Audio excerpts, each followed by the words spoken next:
Friend, आप सभी का स्वागत है my YouTube channel multi classes with Urvashi. Friends, आज हम बताएंगे कि बच्चों की प्रोफाइल कैसे बनाई जाती है।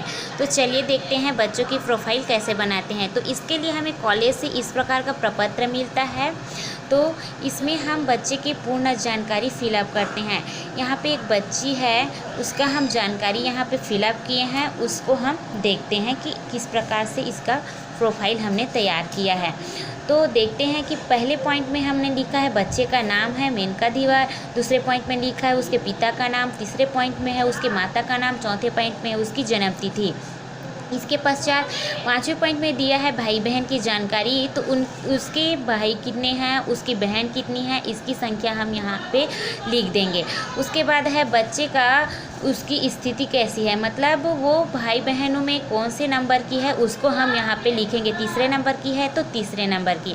अब उसके भाई बहन की शैक्षिक स्थिति क्या है, उसके भाई कौन से क्लास में है, उसकी बहन कौन से क्लास में है, उसका हम यहाँ पे लिखेंगे। छठवें पॉइंट में है पिता की जानकारी। तो पिता की जानकारी में है उसकी शिक्षा और उसका व्यवसाय, वो कितना पढ़ा है और वो कौन सा कार्य करता है, उसको हम यहाँ पे लिखेंगे।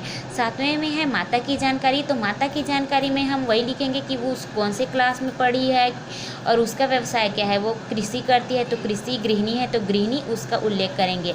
अब है आठवें पॉइंट में कि जो बच्ची है वो कहाँ से आती है। तो बच्ची जो है वो ग्राम गुल्लू से है, तो हम यहाँ पे लिख दिए हैं गुल्लू। अब 9वें पॉइंट में है कि बच्ची जो है वो एकल परिवार से है कि संयुक्त परिवार से, तो उसका उल्लेख हम यहाँ पे करेंगे। तो बच्ची जो है वो संयुक्त परिवार से है, तो हमने यहाँ पे संयुक्त परिवार लिख दिया है।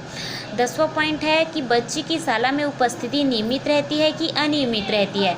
तो यह बच्ची जो है वो नियमित रूप से शाला आती है, इसलिए हमने यहाँ पे नियमित लिखा है।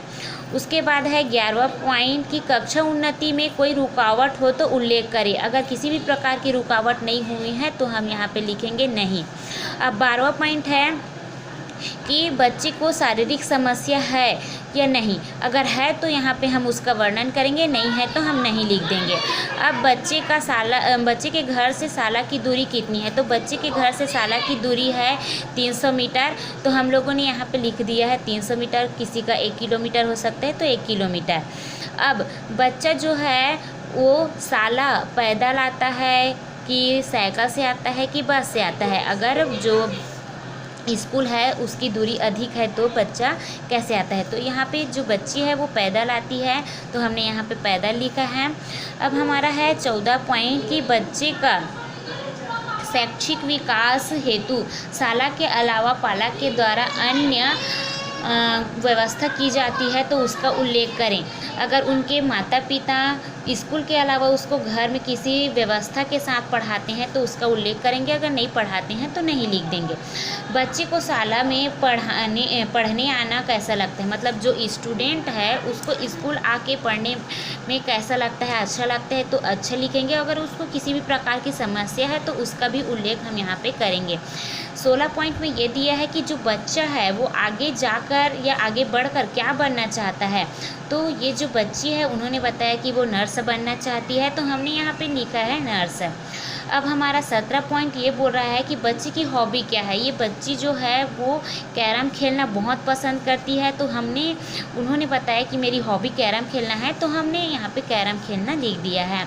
18 पॉइंट है कि बच्चे के कितने फ्रेंड्स हैं, स्कूल में कितने हैं और स्कूल के बाहर कितने हैं। तो हमने देखा, बच्चे ने बताया कि उसकी 4 फ्रेंड स्कूल में हैं और स्कूल से बाहर उसकी 2 फ्रेंड है, तो हम लोगों ने यहाँ पे लिख दिया है।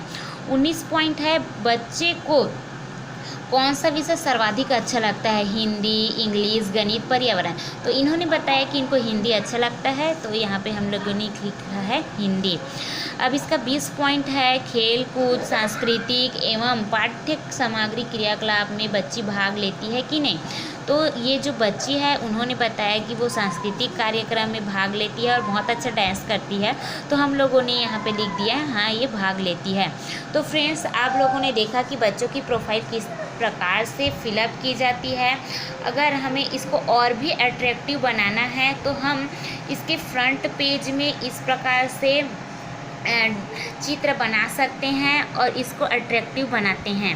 अगर आपको मेरी यह वीडियो पसंद आई हो तो प्लीज़ लाइक करें, सब्सक्राइब करें और बेल आइकन को भी प्रेस कर दें ताकि मेरी लेटेस्ट वीडियो की जानकारी आपको मिलती रहे।